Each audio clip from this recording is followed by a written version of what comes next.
So this graph gives you a little bit more information. I've provided some data points, and I'd like you to come up with a sentence with numbers and units to describe that first data point, 0, 212. What does the 0 represent? And what is the 212? Well, 0 is time in minutes. So 0 represents the beginning of the little coffee story.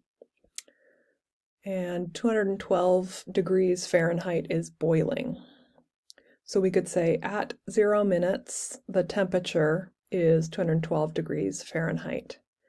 And when I say units, that means including the word minutes and including degrees Fahrenheit in my sentence. So those are the units.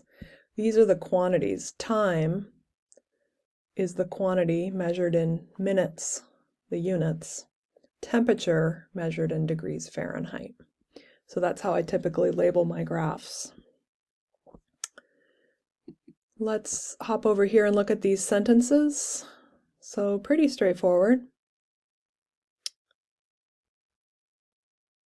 And I did do an experiment one time where I used my kitchen thermometer and took readings of the temperature of a cup of boiling water over time as it changed. And I was surprised how long it took to get closer to room temperature. It cooled a certain amount, but then it actually didn't seem to be getting very close to room temperature. It seemed to be staying maybe about 10 degrees away from room temperature for a really long time. So to find the rate of change, we need to find the amount of change divided by the amount of time. The amount of time between these two data points is simply 5 minutes. The amount of change is the change in temperature. So there's 2 subtractions, and then finally there's a division.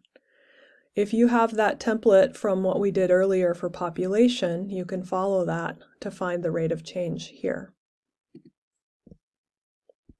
So amount of change in temperature over the amount of time. And I did 5 minus 0 equals 5 minutes. Because the 5-minute temperature is 122, I put that one first, and I put 212 second because it goes with 0.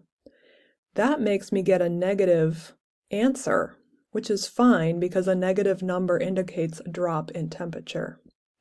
And then the final step is to divide these two, and I get negative 18 degrees.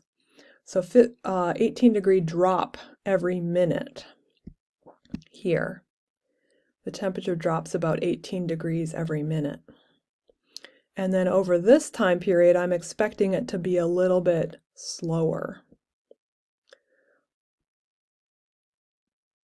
So first we write a sentence. Between 0 and 5 minutes, the coffee temperature drops.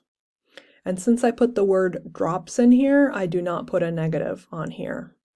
You do, the drops is the negative. So then you just say 18 degrees Fahrenheit each minute or per minute. Now you can repeat the process for these 2 data points. And again, my amount of time is 5 minutes, and this is my amount of change, a 33 degree temperature drop. When I divide, I get negative 6.6. So that's a slower drop. It's decreasing, but it's decreasing more slowly. And that's what I said here. Between 5 and 10 minutes, the temperature drops by 6.6 degrees Fahrenheit per minute. So the temperature is still dropping, but more slowly.